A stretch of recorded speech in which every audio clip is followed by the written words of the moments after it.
right, music fans, welcome back again to the Real Music Observer. It's Dave observing real music in real time for real people, just like you, right there. And this dude here. Uh, Neal Schon yesterday in a radio interview, which I found over on Blabbermouth. Yeah, blabbermouth.net. No, that's not me. That's not my website. It's an actual website. You think it would be about me.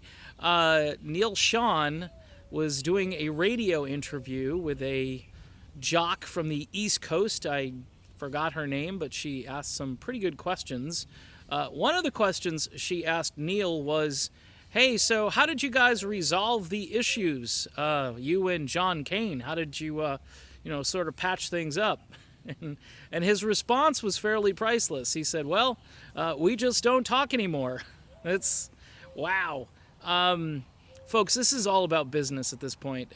This is the management getting these guys back together, putting them on stage and basically pointing and say, you guys perform, you guys dance, we'll shoot and you dance, you know what I mean? And Neal went on to talk about how it's about the fans and how, he needs to kind of put this stuff behind him and just move on. He pretty much held his ground regarding the stuff that happened last summer, where he just felt the band was being used in a way that was inappropriate. Now, yours truly has done a couple of mea culpas on this, because as time has gone on, I've seen Neal's perspective more so now than I did back in those days. Back in those days, I was a ranting lunatic. I was, and it got me on the map. So I don't regret.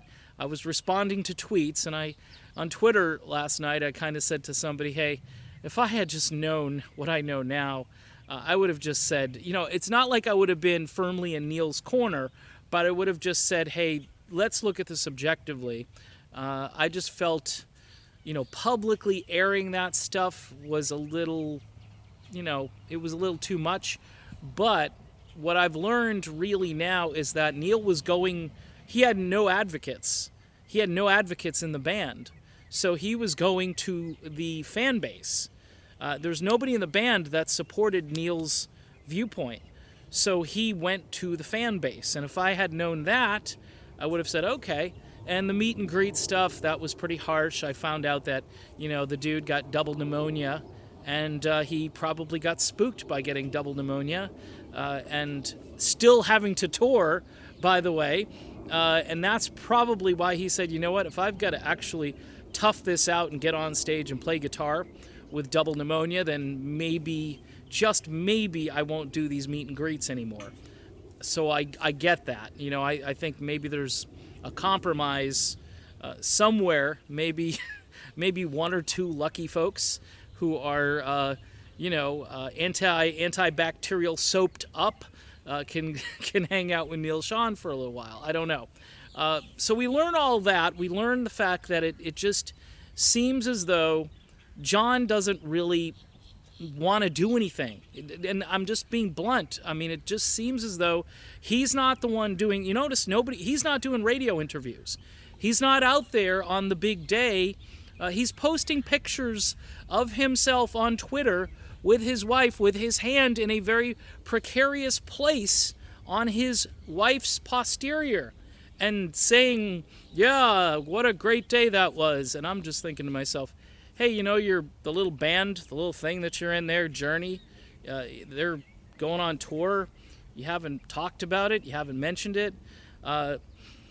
So I don't know. The legalities around the whole who's got the trademark, who's got the name, who owns the brand, all that, all those cliches. It's a 2 against 1 scenario, but I would say it's probably right now, figuratively, it's like a 2 against 2 scenario, because the fans are lining up behind Neal Schon at this point. And I don't blame them, because the fans are excited about Journey Through Time. They're excited about this tour with Def Leppard, which, by the way, Neal was with Phil Collin from Def Leppard. He wasn't with Vivian Campbell. I messed that up in a video. I just thought of Vivian Campbell's name just popped into my head, and I am not a Def Leppard head the way I should be, and so it just, it dawned on me, the G3 thing, Joe Satriani, and some other guitar greats. But, Neal's kind of hanging out with Def Leppard. He is scheduled to do a radio interview on Monday with another commentator whose name I will not say on this channel. You probably know who he is. He's famous. He's got Sirius Satellite, and I've just got this. So anyway, it should be interesting because he's going to sit down with Joe Elliott, and I'm sure there'll be some good questions. Hopefully, Mr. Backseat, call him the Eddie Backseat, I'll call him. I hope he actually asks some good questions, because this is like, a teed up, hanging curveball if he doesn't ask Neal what's going on and get a little bit more in depth.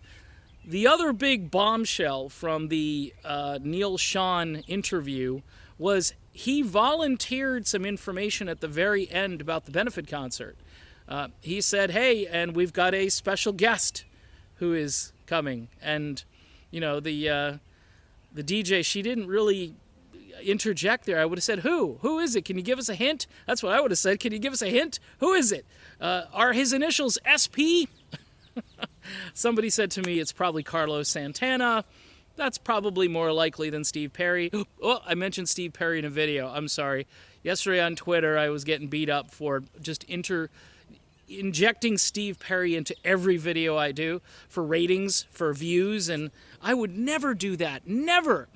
But listen, this is kind of a big deal. Neal Schon, 2 bombshells, 1 interview, special guest, and he and John don't talk. That's how they get along. They don't talk. So that's the whole video. Pretty interesting stuff yesterday. Between Journey and Chicago, I was running back and forth, and really just a crazy day in the history of the stuff that I like to talk about and listen to. So I'll be back again, probably not soon. No, probably soon, with more real music in real time for real people just like you and just like me, and we'll see you real soon.